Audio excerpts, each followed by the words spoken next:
नमस्ते, मैं पल्लवी हूँ और आप भारत एक नई सोच देख रहे हैं। वो कहते हैं ना कि दुख की घड़ी में अगर आपके साथ कोई हो, आपका दुख सुनने वाला कोई हो, आप अपना दुख किसी के साथ बांट दें तो वो दुख कम हो जाता है। ऐसा ही कुछ अजीत ठाकुर के साथ हुआ। अब आप सोचेंगे कि अजीत ठाकुर कौन है। दरअसल पेशे से ये एक नाई है और दिल्ली की एक छोटे से कॉलोनी में एक छोटी सी नाई की इनकी दुकान है। दिल्ली के विंदापुरम इलाके में प्रजापति समाज का एक कॉलोनी है। वहीं पर राहुल गांधी जो है वो प्रजापति समाज के लोगों से मिट्टी बनाने की बर्तन की कला सीखने के बाद जब उनके घर से निकले तो वो सीधे एक बहुत ही सामान्य सी एवरेज सी या कह दें कि एवरेज बिलो एक नाई की दुकान पे जो है वो जाते हैं और वहां पर जाकर वो जो है वो अपना दाढ़ी और बाल सेट कराते हैं। वो जो दुकान होती है वो अजीत ठाकुर की होती है और ये जो अजीत ठाकुर हैं अब आज ये कह रहे हैं कि पूरे दुनिया में दिवाली कुछ दिन बाद मनाई जाएगी, लेकिन मेरी दिवाली तो उसी दिन उसी समय मन गई थी जब राहुल गांधी मेरी दुकान पर आए थे।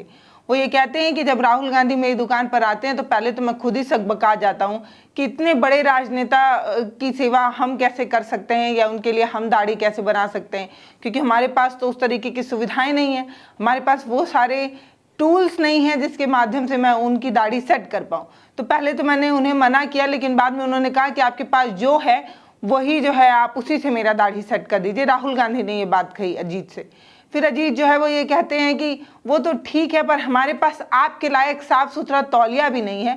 और इस बात का अजीत को मलाल भी है कि एक गंदी तौलिया जो है उन्हें राहुल गांधी के ऊपर डालनी पड़ी, एक मैली तौलिया। जब राहुल गांधी के ऊपर वो गंदी तौलिया पड़ी तब वो एंकर जो होते हैं वो सवाल उनसे पूछते हैं कि क्या आपको राहुल गांधी के चेहरे से ऐसा लग रहा था कि उनको थोड़ा अजीब लगा हो या उनके सोशल स्टेटस का वो दुकान ना हो, क्योंकि कहने वाले तो ये भी कहते हैं कि राहुल गांधी एक बहुत अमीर परिवार के राजकुमार हैं, अमीर घराने के हैं, उन्हें छोटे मोटे जो गरीब तबके के लोग हैं उनकी बातें समझ नहीं आती क्योंकि उनके स्टैंडर्ड से मैच नहीं होता। इस तरीके की बात जब वो एंकर कहता है तो वो जो नाई होता है अजीत वो पलट कर यही कहते हैं कि अरे नहीं नहीं, राहुल के अंदर तो ऐसी कोई बात ही नहीं है, राहुल गांधी वैसे नेता नहीं है। राहुल ने एक बार भी इस बात का एहसास ही नहीं होने दिया कि वो इतने बड़े नेता हैं और हमारी छोटी सी दुकान पर आए हैं। इतनी गंदी तौलिया मैंने उनके ऊपर डाली लेकिन उसके बावजूद भी उन्होंने उफ तक नहीं किया या चिक तक नहीं किया।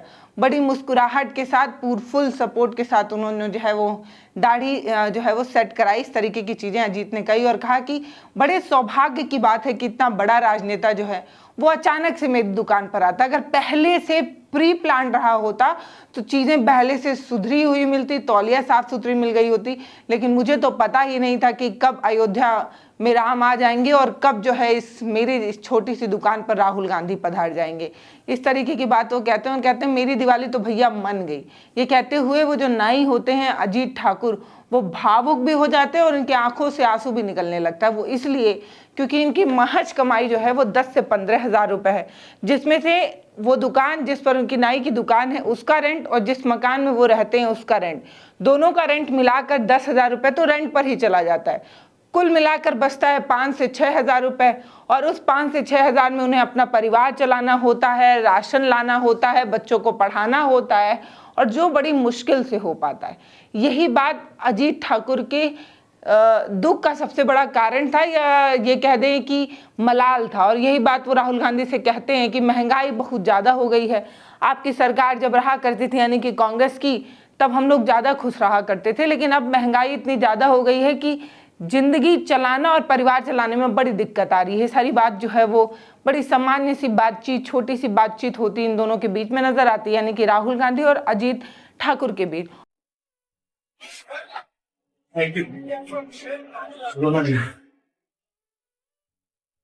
कुछ नहीं बचता है 15,000 में। आज क्या बचे? कुछ नहीं बचे। क्या घर का किराया?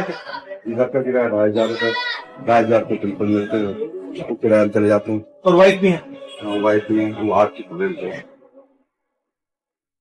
पेंशन काफी ले रहे हो आप?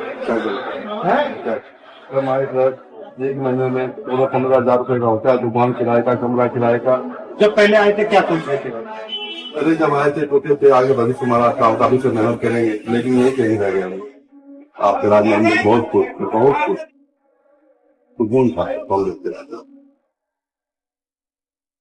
क्या करें, हम लोग का जिंदगी यूं ऐसे कट रहा है। बस हम लोग आगे तरक्की नहीं कर पाए। बच्चों का भविष्य अधर्म है। हम डिसेबिलिटी पर्सन है, हम पैर से दिव्यांग हैं, हम जैसे गरीब आदमी को हमें कोई सहारा देने वाला तो है इस दुनिया में। आजकल कौन किसको ढूंढता है। राहुल जी से मिलके बहुत बड़ा खुशी मिला है और मुझे बहुत बड़ा सुकून मिला है। और ऐसा पहला बार नहीं है जब राहुल गांधी किसी तरीके के छोटी सी दुकान पर अचानक से पहुंच गए। इससे पहले भी राहुल गांधी जो है, आपको याद हो तो सुल्तानपुर में एक मोची की दुकान पर रुक गए थे। आपको याद ही होगा, हमने भी जो है उसकी कई वीडियोस ग्राउंड पर जाकर दिखाई थी, रामचेत मोची। ऐसे ही वो रायबरेली में जब चुनाव के समय दौरे पर थे, तब उन्होंने वहाँ के भी एक नाई के दुकान पर जाकर जो है वो दाढ़ी बनवाई थी। उसके बाद गिफ्ट में उन्होंने चेयर वगैरह भेजी थी। जो मूलभूत चीज़ें उसके पास नहीं थी, उस नाई के पास, उसको उन्होंने चीज़ें भेजी थी। जैसे चेयर भेजा था, इन्वर्टर उसकी दुकान पे नहीं था तो इन्वर्टर भेजा था, वो सारी चीज़ें भेजी थी, जिसका वीडियो हमने आपके साथ साझा किया था और उस नाई से हमने जो है वो बात भी की थी। अब ये जो एक नए नाई हैं अजीत ठाकुर, उनका भी यही कहना है कि मैंने देखा है कि वो किस तरीके से उनकी छवि बिगाड़ने के लिए एक तरीके से जो चीज़ें की गई हैं, वैसे इंसान है नहीं वो इंसान के रूप में बहुत अच्छे हैं, नेता के रूप में वो बहुत अच्छे हैं। इसलिए क्योंकि एक छोटा सा विधायक या पार्षद बन जाता है तो वो अपने क्षेत्र के लोगों से मिलने तक नहीं आता, अपने गांव अपने मोहल्ले में टहलता तक नहीं है, भोकाल बनाता है। लेकिन ये इतने बड़े राजघराने के इतने बड़े नेता हैं, नेता प्रतिपक्ष हैं, इसके बावजूद भी इतने सामान्य सी कॉलोनी में इतने सामान्य से दुकान पर वो आकर बैठ गए और बैठकर उन्होंने जितनी मुझसे बात की उससे मेरा घाव तो कम ही हो गया है। इस तरीके की बात अजीत ठाकुर ने कही। वीडियो की शुरुआत में मैंने आपको कहा था ना कि मतलब दुख बांटने से कम हो जाता है, और वही हुआ है अजीत के साथ। अजीत को राहुल गांधी क्या ही दे देंगे, उसकी जिंदगी का बोझ तो वो उठा पाएंगे नहीं, और ना ही उनके हाथ में सरकार है कि वो प्रधानमंत्री आवास योजना ये सारी चीजें दे दें। तो वो इस तरीके की कोई चीज तो उनके साथ नहीं कर पाएंगे। लेकिन इसके बावजूद भी उन्होंने, क्योंकि उनकी दुकान पर बैठकर उनका दुख सुना, उनकी चिंता सुनी और इस बात को समझा कि कैसे एक गरीब तबका जो है वो अपना जीवन का गुजर बसर कर रहा है, कैसे महंगाई के दौर में 10 से 20 हज़ार रुपये कमाने वाले लोगों को भी कितनी दिक्कतें हो रही हैं, जिसे आर्थिक रूप से आप मजबूत समझ सकते हैं, लेकिन ज़िंदगी उनकी बहुत दिक्कतों में है कि 20 हज़ार रुपये में भी घर चलाना बहुत मुश्किल है। ऐसे में राहुल गांधी का इस नाई की दुकान पर जाना, उससे बाल कटाना और बाल कटाने का ये जो छोटा सा प्यारा सा वीडियो सोशल मीडिया पर अब बहुत तेज़ी से वायरल हो रहा है, वो साझा करना अपने आप में बड़ा रोचक है। इसको साझा करते हुए राहुल गांधी ने कुछ कहा है। राहुल गांधी जो है वो पोस्ट करते हुए लिखते हैं कि कुछ नहीं बचता है। अजीत भाई के ये 4 शब्द और उनके आंसू आज भारत के हर मेहनतकश गरीब और मध्यवर्गीय की कहानी बयां कर रहा है। नाई से लेकर मोची तक, कुम्हार से लेकर बढ़ई तक, घटती आमदनी और बढ़ती महंगाई ने हाथ से काम करने वालों से अपनी दुकान, अपना मकान और स्वाभिमान तक के अरमान छीन लिए हैं। आज की ज़रूरत है ऐसे आधुनिक उपाय और नई योजनाओं की जो आमदनी में बढ़त और घर में बचत वापस लाए, और एक ऐसे समाज जहां हुनर को हक मिले, मेहनत का हर कदम आपको तरक्की की सीढ़ियां चलाए। इस तरीके की बात करते हुए पोस्ट करते हैं, यानी कि वो चीज़ समझ रहे हैं जो एक मेहनतकश के लिए सबसे बड़ी ज़रूरत है या सबसे बड़ी परेशानी है। कितना भी मेहनत कर लो, मुश्किल से मुश्किल जो आमदनी हो पाती है वो 10 से 20 हज़ार के बीच में ही होती है। चाहे वो बड़े बड़े कॉम्प्लेक्स में काम करने वाले छोटे छोटे कर्मचारी हों, कपड़ा सेल्स करने वाली गर्ल हों, या कोई भी, उन लोगों की लाइफ देखने में तो बड़ी अच्छी लगती है, लेकिन उनके पीछे की जो मेहनत होती है, उसके पीछे जो आमदनी का खर्चा होता है, उसके बारे में वो बात कर रहे हैं कि, या फिर वो ये बात कर रहे हैं कि जैसे बढ़ई, लोहार, ये वो समाज है जो अपने हाथों से चीज़ों को गढ़ता है, सुंदर बनाता है और हमारे और आपके लिए उपयोगी चीज़ें बनाता है, लेकिन उसके बावजूद भी इनका परिवार जो है वो बदल नहीं पाया है। इतने सालों से वो काम कर रहे हैं लेकिन उनके हालात नहीं बदल पाए हैं। यही बात अजीत ठाकुर ने भी राहुल गांधी से कही थी। कहा था कि मैं बिहार से दिल्ली इसीलिए आया था क्योंकि मुझे ऐसा लग रहा था कि कुछ साल में मेरे हालात बदल जाएंगे, परिस्थितियां बदल जाएंगी, लेकिन इतने सालों से मैं काम कर रहा हूँ, अभी ना तो स्थिति सुधर पाई है और ना बच्चे का भविष्य जो है वो सुरक्षित हो पाया है। इस बात की बड़ी चिंता रहती है, बड़ी कसक रहती है। पैर से मैं विकलांग हूँ, मेरी पत्नी जो है वो बीमार रहती है, इसलिए मुझे और ज़्यादा चिंता बनी रहती है कि परिवार का परवरिश कैसे होगा, परिवार की देखरेख कैसे होगी, घर का जो खर्चा है और आमदनी इतना कम है तो मैनेज कैसे होगा। ये छोटी सामान्य सी बातचीत राहुल गांधी और अजीत ठाकुर के बीच की देखने को मिली। अचानक राहुल गांधी जब इस नाई की दुकान पर पहुंचते हैं तो नाई के लिए दिवाली जैसा दिन हो जाता है और वो भावुक होकर इन चीज़ों को बयां करते हुए बताते हैं कि अरे मेरे लिए तो आज का दिन ही दिवाली है और मेरे लिए ये यादगार हो गया, क्योंकि मेरी छोटी सी दुकान पर मैंने देश के इतने बड़े राजनेता का दाढ़ी सेट किया, ये मेरे लिए इतिहास है, ये मेरा भविष्य है, और इस तरीके की चीज़ें बोलकर वो भावुक हो जाते हैं। ये होता है प्यार, जो बिना किसी फिल्टर का होता है और बिना किसी पॉलिश का होता है। अगर राहुल गांधी चाहते तो वो पहले से भी बता सकते थे, स्क्रिप्टेड भी हो सकता था ये मीटिंग, लेकिन राहुल गांधी का यही स्वभाव है। वो जब के कैब ड्राइवर को बुक करते तो कैब ड्राइवर को भी नहीं पता होता है कि वो उससे मिलने जा रहे हैं। कैब में बैठने से पहले तक कैब ड्राइवर को नहीं पता होता है कि उसके बगल वाली सीट पर राहुल गांधी बैठेंगे।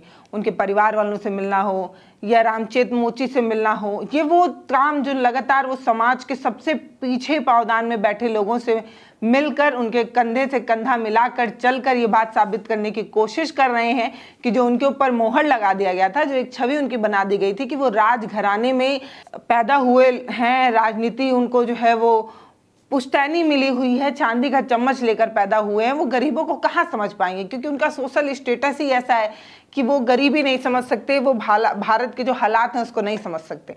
तो वही वाली जो एक लाइन खींच दी गई थी या एक चीज़ जो सेट कर दी गई थी, उसको तोड़ने की राहुल गांधी पूरी कोशिश कर रहे हैं और बहुत हद तक उन्होंने इस चीज़ को तोड़ भी दिया है। वो समाज के हर तबके के साथ बैठ जाते हैं, उनकी बातें सुन लेते हैं और उन बातों को अब अलग अलग जगहों पर उठाते भी रहते हैं। अब रामचेत मोची का ही जिक्र वो ना जाने कितनी बार कर चुके हैं। ऐसे ही न्याय, बढ़ई या कुम्हार से मिलते रहते हैं और एक असली भारत को पहचानने की कोशिश करते रहते हैं। तो दिल्ली के उत्तम नगर के प्रजापति कॉलोनी के कुम्हारों से मिलने का राहुल गांधी का ये जो वीडियो है, दिया बनाने का ये जो वीडियो है, वो अपने आप में एक तरफ ये इशारा करता है कि इस दिवाली हमें दिए से जो है वो दिवाली मनानी चाहिए और दिया जलाकर हमें अपनी संस्कृति को भी बचाए रखना चाहिए। बाकी इस तरीके की चीज़ें तो आप करते ही रहते हैं, ज़्यादा ज्ञान देने की मुझे ज़रूरत नहीं है। नहीं तो आप कहेंगे अब आप आ गई हमें बताने, हमें नहीं पता है कि कैसे मनाई जाती है दिवाली। तो भैया आपको जैसे मनानी है वैसे मनाइए अपनी दिवाली, बस खुश रहिए, लोगों के साथ प्यार बांटते रहिए और ज़िंदगी की जो ये टेंशन है उसको थोड़ा कम करिए। बाकी दिवाली जो आने वाली है उसकी बहुत ढेर सारी शुभकामनाएं, धनतेरस की ढेर सारी शुभकामनाएं। नमस्ते, मैं पल्लवी हूँ, आप भारत एक नई सोच देख रहे हैं। बहुत बहुत धन्यवाद।